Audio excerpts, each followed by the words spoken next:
नमस्कार साथियों, कैसे हैं आप सब। स्वागत है आपका हमारे इस चैनल के अंदर जिसका नाम है द लॉस सेज। आशा करते हैं कि आप सभी खुश होंगे, अपने परिवार के साथ सुरक्षित होंगे। वीडियो शुरू करने से पहले अगर आपने हमारे चैनल को सब्सक्राइब नहीं किया है तो सब्सक्राइब ज़रूर कीजिएगा और जो बेल आइकन है उसे भी प्रेस ज़रूर कीजिएगा ताकि हमारी आने वाले जो भी इंफॉर्मेटिव वीडियोस है वो आपके पास सबसे पहले पहुँचे। तो चलिए बात करते हैं हमारे आज के टॉपिक के बारे में। फर्स्ट ऑफ ऑल हमारा जो पॉइंट है वो है सोशल प्रॉब्लम्स के बारे में। जी हाँ, सामाजिक समस्याएं क्या होती हैं उसके बारे में। Social problem are the general factor that affect and damage society. जी हाँ, सोशल प्रॉब्लम वो सामाजिक समस्याएं जो कि अफेक्ट डालती हैं पूरी सोसाइटी के ऊपर। Also known as social issue, sometime जिन्हें सोशल इश्यू भी बोला जाता है। A social problem is normally a term used to describe problems with a particular area और group of people in the world. जी हाँ, सोशल प्रॉब्लम्स ये term जो यूज़ की जाती है ये प्रॉब्लम डिस्क्राइब करने के लिए यूज़ की जाती है जो कि एक पर्टिकुलर एरिया या पर्टिकुलर कम्युनिटी की जो भी प्रॉब्लम है उन्हें डिस्क्राइब करने के लिए जो एक टर्म दी गई है वो कहलाती है सोशल प्रॉब्लम्स। सोशल प्रॉब्लम्स यानी कि एक प्रत्येक व्यक्ति, एक सिंगल व्यक्ति की वो प्रॉब्लम नहीं है बल्कि जो पूरी कम्युनिटी है। फॉर एग्जांपल हम इंडिया के अंदर है तो इंडियन कम्युनिटी की सबसे चैलेंजिंग स्टेज फिलहाल क्या है कि पॉपुलेशन कंट्रोल नहीं हो रही है। तो ये एक बिगेस्ट सोशल प्रॉब्लम है इंडियन कम्युनिटी के सामने। तो ये था सोशल प्रॉब्लम्स के बारे में। Next one is social problems बताई गई है कि कितने प्रकार की जो प्रॉब्लम है। फर्स्ट ऑफ ऑल जो है पॉपुलेशन ग्रोथ। जी हाँ, जो रोज़ जो पॉपुलेशन बढ़ रही है वो एक बहुत ही बड़ा प्रॉब्लम है फिलहाल इंडिया के अंदर, क्योंकि ऑलरेडी यहाँ पर 140 करोड़ की जनसंख्या हो चुकी है। Next one is poverty. जी हाँ, जैसे जैसे जनसंख्या बढ़ रही है उसी प्रकार जो कि पॉवर्टी है वो भी काफ़ी देखने को मिल रही है इंडिया के अंदर, क्योंकि पॉपुलेशन इतनी ज़्यादा है कि हर व्यक्ति को रोज़गार देना असंभव है। Next point unemployment. जी हाँ, बेरोजगारी। बेरोजगारी से क्या मतलब है? बेरोजगारी का मतलब है कि व्यक्ति, कोई भी व्यक्ति है वो कोई भी काम धंधा न करके घर पे फ्री बैठा हुआ है, तो ये कहलाता है अनएम्प्लॉयमेंट। जी हाँ, वो अनएम्प्लॉयड है, वो किसी भी वे से कोई भी पैसा अर्न नहीं कर पा रहा है। फोर्थ वन इज जो बिगेस्ट सोशल प्रॉब्लम है सभी के सामने, वो इंडिया हो, यूएसए हो, जर्मनी हो, कोई भी कंट्री हो, सबके सामने एक बहुत ही बड़ा जो प्रॉब्लम है आज के टाइम का वो है टेररिज्म। जी हाँ, जो आतंकवाद है वो सबसे बड़ा सोशल प्रॉब्लम है। Next one is child labour. जी हाँ, चाइल्ड लेबर जो कि बच्चों से आप देखते हो कि बाल मजदूरी करवाई जाती है और जब छापा वगैरह पड़ते हैं तो काफ़ी ज़्यादा मात्रा में वहाँ से बच्चे जो है मिलते हैं। तो ये भी एक बहुत ही बड़ी प्रॉब्लम है, social problems.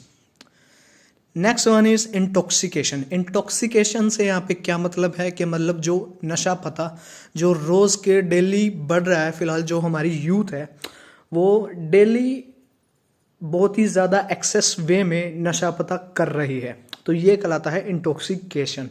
Next one is dowry system. जी हाँ, दहेज प्रथा जिसे हम बोलते हैं हिंदी के अंदर डोवरी सिस्टम, यानी दहेज मांगना। जब भी देखते हुए कि ब्याह शादी हो रही है किसी की तो भाई उसमें दहेज दिया जाता है, तो वो एक बहुत ही बड़ी प्रॉब्लम है। अगर कोई फैमिली अफोर्ड नहीं कर पाती है दहेज को तो जो शादियां हैं वो भी टूट जाती हैं। Next one is female foeticide. जी हाँ, फीमेल फोर्टिसाइड क्या होता है? इसका मतलब है कि अबॉर्शन के थ्रू जो गर्ल चाइल्ड है उसको मार देना। जी हाँ, जो कि हम बोल सकते हैं कि जो गर्ल बेबी है उसको पैदा होने ही नहीं देना इस दुनिया में, उसको पहले ही मार देना is known as female foeticide. Next one is child crime. जी हाँ, जो बाल अपराध की जो समस्या है वो भी काफ़ी ज़्यादा बढ़ रही है, क्योंकि जैसे जैसे कि देखने को मिलता है कि न्यूज़ में कई बार के जो बच्चे हैं, जो 15-16 साल के बच्चे हैं वो भी कई बार क्राइम कर देते हैं। और जो हमारा प्रॉब्लम है वो है कास्टिज़म। जी हाँ, जातिवाद। आज के दिन इंडिया के अंदर जो सबसे ज़्यादा प्रॉब्लम क्रिएट करता है वो क्रिएट करता है कास्टिज़म, यानी जातिवाद। लोग बटे हुए हैं जातियों के अंदर। सो ये सबसे बड़ी प्रॉब्लम है इंडियन, मतलब पूरी इंडियन कम्युनिटी की मैं बात करूं तो जातिवाद सबसे बड़ा प्रॉब्लम है। नेक्स्ट जो हमारा पॉइंट है वो है क्राइम के बारे में। जी हाँ, क्राइम यानी कि अपराध क्राइम होता क्या है? Crime means wrong done by human being, it authorize the infliction of state punishment. जी हाँ, क्राइम क्या होता है? क्राइम एक रॉन्गफुल एक्ट होता है, किसी भी ह्यूमन बीइंग के द्वारा, किसी भी मनुष्य के द्वारा कोई गलत काम किया गया हो और जो वो स्टेट है वो उसे पनिश करे उस रॉन्गफुल एक्ट के लिए, तो ये क्राइम कहलाता है। द इंडियन पेनल कोड, जो हमारे इंडियन पेनल कोड है 1860, जिसे हम आईपीसी भी बोलते हैं, is the official crime code of India. जी हाँ, जो आईपीसी है वो ऑफिशियल क्रिमिनल कोड है कि मतलब उसमें सारी धाराएं गिवन है, कौन सी पनिशमेंट देनी चाहिए किस अपराधी को। It is a comprehensive code intended to cover all substantive aspect of criminal law. जी हाँ, जो आईपीसी है उसके अंदर हर एक जुर्म का, कोई भी जुर्म किया गया है किसी भी व्यक्ति द्वारा, उसको क्या सज़ा देनी है वो हमारी आईपीसी के अंदर, जो कि 1860 में जब ये बनाई गई थी, इंडियन पेनल कोड को सबके सामने लाया गया, तो उसमें डिफाइन किया गया था कि किस अपराध को कौन सी सज़ा दी जाएगी। It was enacted in the year 1860। जी हाँ, 1860 को इंडियन पेनल कोड है उसको एस्टाब्लिश किया गया था, लेकिन जो कि चार्टर एक्ट था, law commission of India established इन 1834। जी हाँ, जो लॉ कमीशन बनाई गई थी 1834 के अंदर, वो बनी थी चार्टर एक्ट के दौरान 1833 में, under the chairmanship of Lord Thomas Babington Macaulay. जी हाँ, जो ये नाम गिवन है, इनके अंडर में जो ये कमीशन ऑफ इंडिया ये बनाई गई थी, तो उस टाइम पे जो लॉर्ड थॉमस थे वो उस कमीशन के चेयरमैन थे। The Indian penal code of 1860 सब डिवाइडेड इनटू 23 चैप्टर्स। जी हाँ, जो हमारी आईपीसी है 1860 वो डिवाइड की गई है 23 चैप्टर के अंदर, और जिसमें 511 सेक्शंस गिवन हैं। Next one is define white collar crimes. जी हाँ, जो कि सफ़ेद कॉलर अपराध क्या होते हैं? White collar crime is a crime committed for financial gain and consequently non violent. जी हाँ, जो वाइट कॉलर क्राइम्स होते हैं ये फाइनेंशियल गेन के लिए किए जाते हैं, मतलब सिर्फ पैसा कमाना ही, पैसे का बेनिफिट ही यहाँ पर एकमात्र जो कि सोर्स है, और ये जो कंसिक्वेंटली नॉन वायलेंट होता है, मतलब ये नॉन वायलेंट है, इससे किसी को कोई हानि नहीं पहुँचती। The main purpose of this crime to obtain money property. जी हाँ, जो मेन पर्पस है इस क्राइम का, वो मेन पर्पस सिर्फ यही है कि पैसा कमाना है बस, और कुछ नहीं, पैसा और property. Avoid losing existing property और गेन अ पर्सनल और कमर्शियल एडवांटेज। जी हाँ, पैसा कमाना, खुद को जो एडवांटेज देना कि मतलब पैसा कमा रहा है कोई भी किसी भी तरीके से, तो वो वाइट कॉलर क्राइम्स में आता है। Although the government typically blames individual for white collar crimes, the government has the power to punish companies for these crimes। जी हाँ, और जो गवर्नमेंट है, अगर कोई भी कंपनी है वो वाइट कॉलर क्राइम को परफॉर्म करती है, तो जो गवर्नमेंट है वो उसको पनिश कर सकती है। Penalties for white collar crimes, अगर कोई भी वाइट कॉलर क्राइम्स और जो ये ऑफेंस है इसे करता है, जो ये क्राइम करते हैं, उनको कैसे, मतलब उनके क्या हो, पेनल्टीज क्या हैं फिर? So first of all fine. जी हाँ, अगर तो देखा जाता है कि उसने पहले किया क्या है। फर्स्ट ऑफ ऑल तो अगर उसने कोई छोटा ही अपराध किया है तो फाइन देकर उसकी जो पनिशमेंट है उसको पूरा किया जा सकता है। सेकंड वन इज़ अरेस्ट करके, home detention. Next one is paying the cost, जो पैसा उसने हड़पा है या फिर चुराया है वो वापस दे दिया जाए। Restitution, control release and imprisonment. जी हाँ, लास्ट जो है वो है इम्प्रिजनमेंट। जैसे कि अगर उसने कोई ऐसा अपराध किया है जो कि माफ़ी करने के लायक बिल्कुल भी नहीं है, या फिर जो अगर वो पैसा वापस कर दे तो उससे भी संतुष्टि नहीं है गवर्नमेंट को, तो गवर्नमेंट उसको इम्प्रिजनमेंट की सज़ा सुना सकती है, उसको सलाखों के पीछे भी भेज सकती है। नेक्स्ट वन इज़ ये है हिस्टोरिकल बैकग्राउंड के बारे में। जो वाइट कॉलर क्राइम है उसका क्या हिस्टोरिकल बैकग्राउंड रहा है। Edwin Sutherland, an American sociologist who first defined the white collar crime in the global. जी हाँ, एक अमेरिकन सोशियोलॉजिस्ट हैं जिन्होंने पहली बार वाइट कॉलर क्राइम को डिस्क्राइब किया, मतलब एक्सप्लेन किया इन्होंने डिफाइन किया इस चीज़ को कि ये चीज़ है क्या।